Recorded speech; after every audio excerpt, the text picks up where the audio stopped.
Cuando nosotros nos encontramos con un periódico, nos encontramos con una serie de elementos que son importantes a la hora de analizar cada una de las noticias. Por ejemplo, ¿qué fuentes tiene la noticia? ¿Qué titulares tiene? ¿Qué noticia y qué información se da? ¿Es de enviados especiales o es de agencia? ¿Qué editoriales hay en los periódicos? ¿Qué artículos de opinión? Por ejemplo, digamos respecto a las agencias que, sin irme muy lejos, entre los imperios mediáticos, Harsan, Murdoch, Berlusconi, Bertelsmann, más las agencias, AP y UPI en Estados Unidos, la Reuters en Inglaterra y France Press en Francia, controlan aproximadamente entre el 80 y el 85% de las noticias que se producen en el mundo y cómo se transmiten también. Es decir, la batalla de las ideas es algo que es fundamental para la clase dominante.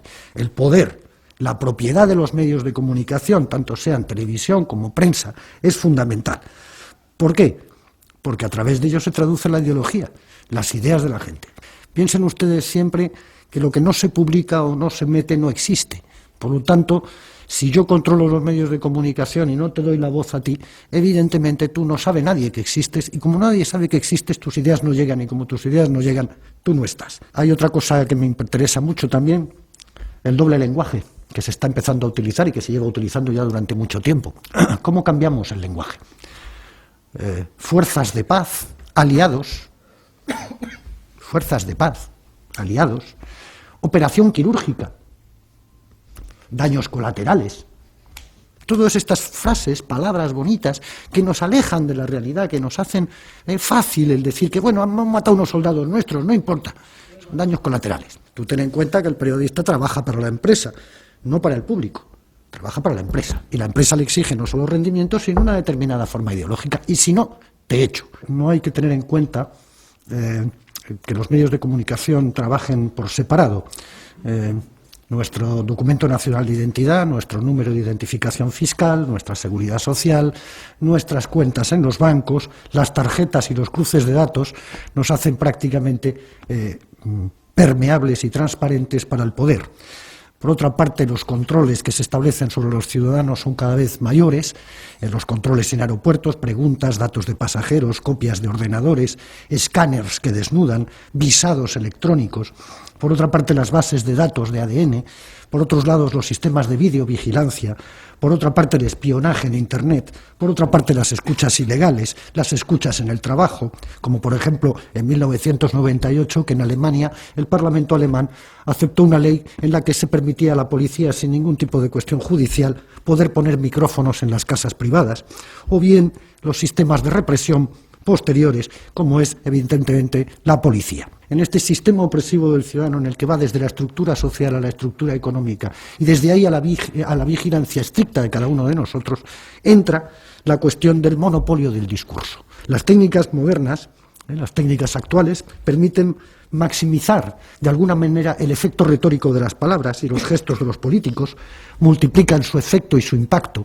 No es que el rey le haya dicho a Chávez una vez ¿por qué no te callas?, sino que eso lo hemos visto 300 veces repetido en televisión, y eso es un machaqueo continuo sobre la neurona. Por lo tanto, yo estoy utilizando una maximización de lo que ha sucedido allí, ocultando evidentemente lo que estaba diciendo Chávez, que tenía toda la razón del mundo, pero daba igual, porque lo importante no es la razón, lo importante es que el otro le mandó a callar. Entonces, esto era lo importante y habría que reproducirlo 300 veces. Los media convierten de esta manera la política en una representación teatral, donde incluso en nuestro país, por ejemplo, se ve a la televisión española llevando a políticos para que hablen allí, ¿no?, y que nos cuenten allí sus rollos. Y claro que los cuentan, pero claro, evidentemente tampoco pueden desentrañarse a sí mismos como lo que son, seres políticos, y por lo tanto quieren caer bien.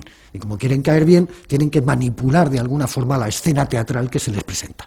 Piensen ustedes que una de las bases centrales del sistema de funcionamiento comunicativo son los comunicadores, es decir, lo que se llaman en Estados Unidos los newsmakers, los que hacen las noticias.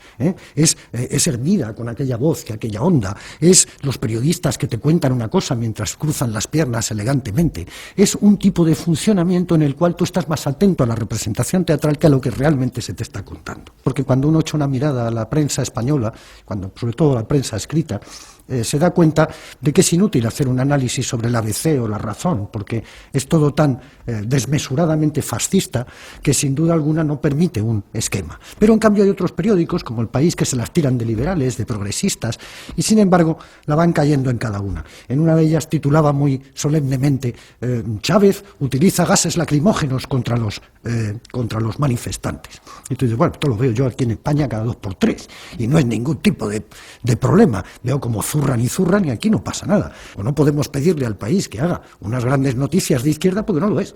Y por lo tanto, como no lo es, pues es tonto que nos empeñemos en decirles a los del País, oiga, que ustedes son de izquierdas, que ustedes son progresistas, porque nos dirán, perdona, nosotros somos una empresa que queremos hacer dinero y como tal empresa que queremos hacer dinero inserta dentro de un sistema capitalista en el cual es fundamental el control de la información, nosotros promovemos ese control de la información, ese dinero nos llega y ganamos un dinero y ya está. La batalla por la información se gana siempre al principio. Chávez es un terrorista. Y luego tienes que ser tú quien tenga que venir y decir, no, Chávez no es un terrorista, porque ya hemos dicho que Chávez es un terrorista, y a partir de ahí ya está. Lo importante es hacer pensar que Chávez es un dictador, es un autoritario, es un caudillo. Le llaman cada 2 por 3 en el País caudillo, sabiendo perfectamente lo que la palabra caudillo significa en España. Hemos tenido uno 40 años, por lo tanto sabemos muy bien lo que es un caudillo. Chávez es un caudillo, no, Chávez no es un caudillo, Chávez es un hombre que ha ganado 14 elecciones. 14. Entonces, este tipo de planteamientos se ganan así, se ganan soltándolo a la primera, sin mayor problema. ¿Por qué? Porque yo no tengo capacidad de respuesta. Porque si tengo capacidad de respuesta, a lo mejor resulta que mando una carta al director y el director, por supuesto, no me lo publica, como le ha pasado al embajador de Venezuela en España, que no para de mandar cartas a la ABC, al País y a todos los demás, y no publicado. Uno de los problemas básicos de la izquierda es que tampoco hemos sabido nunca pelearnos con todo ese sector que, sin ser de derechas, es derechoso porque, claro, les tienen manipulados. ¿Y cómo desmontamos esa manipulación? ¿Cómo puede ser que 8 millones de trabajadores en nuestro país vayan y voten al PP, que es un tipo que propone que se corten los gastos sociales, que es un partido absolutamente fascista? La pelea ideológica y la pelea comunicativa es un aspecto más de la pelea que hay que llevar contra este sistema en el cual, repito, todo está basado en el control del ciudadano y el control del individuo. ¿Cómo es posible todavía que el movimiento de izquierdas de nuestro país no tenga una radio, que es lo más barato del mundo y que se podría hacer perfectamente? Porque el objetivo de todo esto es cómo conseguimos el poder. Entonces nosotros también tendremos que trabajar para ganar en un momento determinado el espacio del poder político que nos permitiera llevar a cabo unas determinadas cuestiones. La otra es convertirnos en patronos de algún tipo de radio, prensa, televisión, pero conseguir de alguna manera medios de comunicación que sean nuestros.